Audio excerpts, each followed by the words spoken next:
जी, मैं हूं जमाल आदिल। एबीसीडी के नए एपिसोड में खुशामदीद है सबको। आज मैं आपके साथ शेयर करूंगा जो मुझसे ज़्यादातर पूछा जा रहा है कि क्या यार ड्राइविंग लाइसेंस के बारे में क्या है कि लाइसेंस अगर आपके पास बी है, सी है या टैक्सी का लाइसेंस है तो क्या आपके पास यहाँ पे कोई चांस है काम करने का, क्या आप काम कर सकते हैं कि नहीं कर सकते।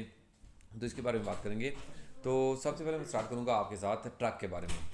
तो मैं जी मेक श्योर करता हूँ जो भी मेरे यार दोस्त भाई बहन अगर ट्रक का लाइसेंस लेके आ रहे हैं तो उनके लिए मैदान खुला है, उनको कोई रोक टोक नहीं, उनको कोई पूछता नहीं है। अगर आपका केस रिजेक्ट होगा तो यकीन करें कि आप पहले बंदे होंगे जिसका केस ट्रक के लाइसेंस की वजह से रिजेक्ट हुआ है। आज तक ट्रक के लाइसेंस का केस कोई बंदा रिजेक्ट नहीं हुआ।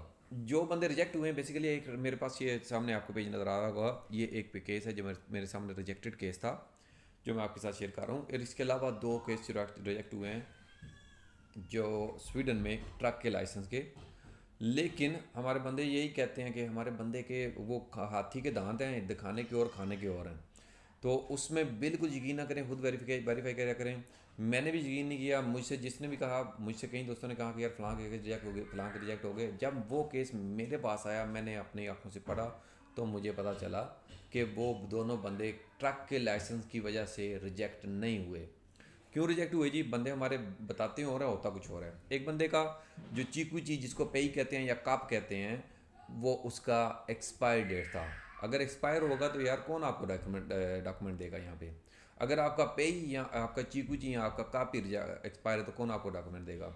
ये दूसरा जो केस मेरे पास है, इस बंदे ने इस बंदे ने नहीं प्रोवाइड किया था।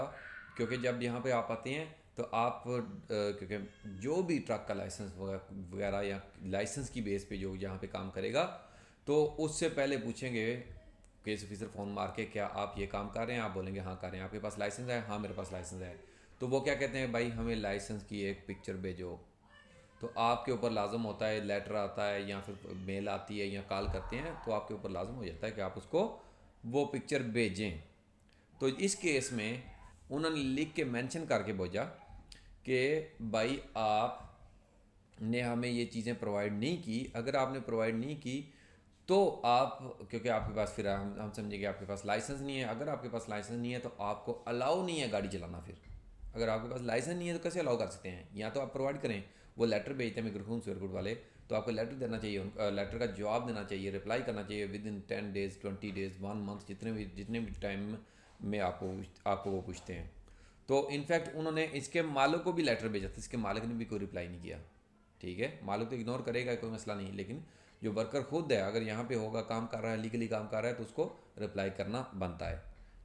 तो भाई ने रिप्लाई नहीं किया, उन्होंने रिजेक्ट किया। रिजेक्ट करने के बाद ये सारी शिक्कें लगा देते हैं जिसमें ये शिक है जी 189, ये अब ये के कानून नहीं है, ठीक है, 2009 की एक 189 का आर्टिकल है।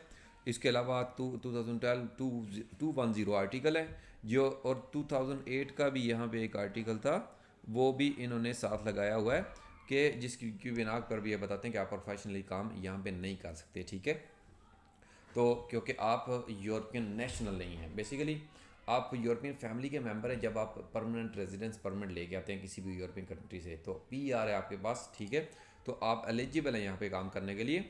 और इसके अलावा भी ट्रक का लाइसेंस जिसके पास होगा, और चीकूची हो, काप हो, पेई हो, तो यहाँ पे रिक्वायरमेंट इस लेवल की है मजदूरों की या ड्राइवर्स की, इस लेवल की रिक्वायरमेंट है जो जो यहाँ पे स्वीडन में नहीं, सारे यूरोप में कहीं पे पूरी हो ही नहीं रही। तो जिस चीज़ की तलब इतनी ज़्यादा है उसको तो केस ऑफिसर देखते ही नहीं। सिर्फ आपका लीगली आपके पास कॉन्ट्रैक्ट हो, छोटा बड़ा कॉन्ट्रैक्ट नहीं देखते, कॉन्ट्रैक्ट हो, उसके अलावा आपके पास लाइसेंस हो और वायलेट हो, मोस्ट इंपॉर्टेंट है, फिर प्रोसेस करें सारा डॉक्यूमेंट। कोई भी इस इसमें कोई दो राय नहीं है कि इसमें अगर आपका मालिक ठीक है, टैक्स पे करने वाला हो, टैक्स आपके पास, आपको कहाँ से पता चलेगा? आरबिट्स गिवर द कलर खून के ऊपर एक मैंने वीडियो बनाई हुई है, उस वीडियो को देखें, टैक्स आपका पे हो रहा है कि नहीं हो रहा। इस वीडियो को फॉलो करें और चेक करें कि आपका टैक्स पे हो रहा है कि नहीं हो रहा, तो आपको कोई भी रोक नहीं सकता डॉक्यूमेंट लेने से। बात करें अभी टैक्सी के लाइसेंस की। टैक्सी के लाइसेंस कोऑर्डिनेशन नंबर पे पासपोर्ट के ऊपर आप अप्लाई कर सकते हैं चेंज करने के लिए। तो जो रिक्वायरमेंट है जैसे कि स्पेन, इटली के लिए या दूसरे ममालिक के लिए 1 साल का एक्सपीरियंस लेटर वो आप प्रोवाइड करें, और इसके अलावा जो डॉक्यूमेंट मांगते हैं वो प्रोवाइड करें। तो ग्रीस के लिए तो वो भी नहीं मांगते थे पहले, ठीक है, बहुत आसानी से चेंज हो जाता था।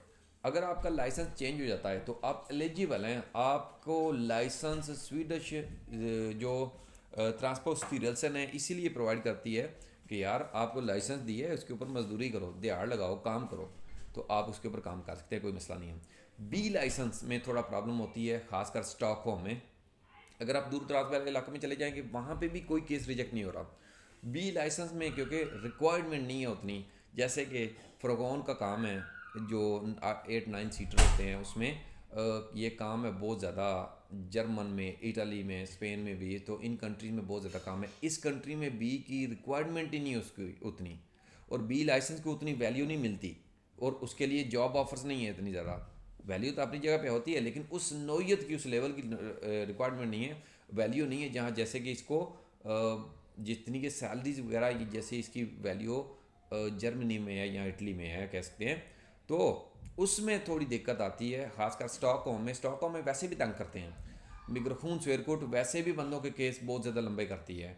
मिग्रोखून स्वेरकुट यहाँ पे वैसे भी बंदे के केस बहुत ज़्यादा, वो सुई के नक्के से कटने वाली और निकालने वाली मिसाल है ना, वो यहाँ पे चलती है कि यहाँ पे पीआर लेने जाएंगे, डॉक्यूमेंट लेने जाएंगे, तो यहाँ पे इन्होंने थोड़ा सा प्रोसेस को खींचने और लंबा करने का सिस्टम रखा हुआ है, इसलिए ताकि बंदे यहाँ से हट जाएं, पीछे दूर हो जाएं और दूर दराज वाले इलाकों में जाएं। स्टॉकहोम को छोड़ के दूर दूर दराज वाले इलाकों में जाएंगे, वहाँ आपके डॉक्यूमेंट 2-3 मंथ में आराम से निकल आते हैं, लेकिन स्टॉकहोम में आप कुछ नहीं कह सकते। अप्लाई करना है आपने, आपके हाथ में, निकलना कब है, 4 महीने बाद भी निकल सकते हैं, 8 महीने बाद भी निकल सकते हैं, साल साल 2-2 साल भी बंदों के यार बेचारे के केस लगे रहते हैं। तो इसलिए कानून है, अब से नहीं है, ये आज नहीं आया कानून, कानून काफ़ी टाइम से है, ठीक है। उसमें देखा जाता है पेचीदगियाँ, और उसमें देखा जाता है रिक्वायरमेंट किस चीज़ में ज़्यादा है, ठीक है। तो अगर आप दूर दराज इलाकों में हैं, बी लाइसेंस के साथ हैं, तो केस पास हो रहे हैं, ठीक है, ये नहीं कि नहीं हो रहे हैं।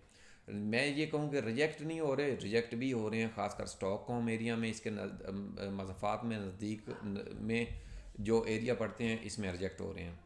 तो ट्रक के बिल्कुल कोई वहम ही ना रखें कि रिजेक्ट हो रहे हैं, ये तो मांग रहे हैं यार बंदे और मिलें, ठीक है।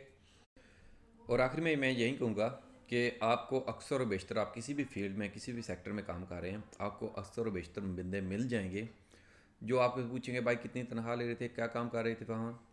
जो भी आप तनख्वाह दें बताएंगे, वो बोलेंगे भाई वहीं ठीक था, तू तू यहाँ क्या लेने आया, वहीं बेहतर था। खुद छोड़ के कभी वापस नहीं जाएंगे, ना सोचेंगे वापस जाने के बारे में, लेकिन आपको ज़रूर मशवरा देंगे एक दफ़ा, दिल से उनके दुआ निकलती है, बात निकलती है कि वाप यार आपके लिए उधर ही ठीक था, कि बंदा किसी तरीके से वापस चला जाए। तो राज़िक अल्लाह की बागज़ात है, सबबुल असबाब है। अगर मैं किसी के लिए कोई रिकमेंड करता हूँ किसी के काम के लिए, उसमें ना मेरा फ़ायदा और ना ही मैं अगले के ऊपर कोई एहसान खा आता हूँ, क्योंकि यहाँ पे काम की अपॉर्चुनिटीज़ ही इतनी ज़्यादा हैं, इतनी ज़्यादा हैं कि यार जितने ज़्यादा बंदे आ जाए, बंदे ये फिर भी मांग रहे होते हैं, चले यार कुछ और है, कोई और बंदा है, और अच्छे तरीके से काम करने वाले और हार्ड वर्कर जो हैं वो यहाँ पे हमेशा ही रिक्वायरमेंट रहती है। अगर कोई चीज़ ना समझ आए, कमेंट बॉक्स आपके लिए खुला हुआ है। फिलहाल कितना ही था मेरे लिए, तब तक इजाज़त दें, फ़ी अमान अल्लाह।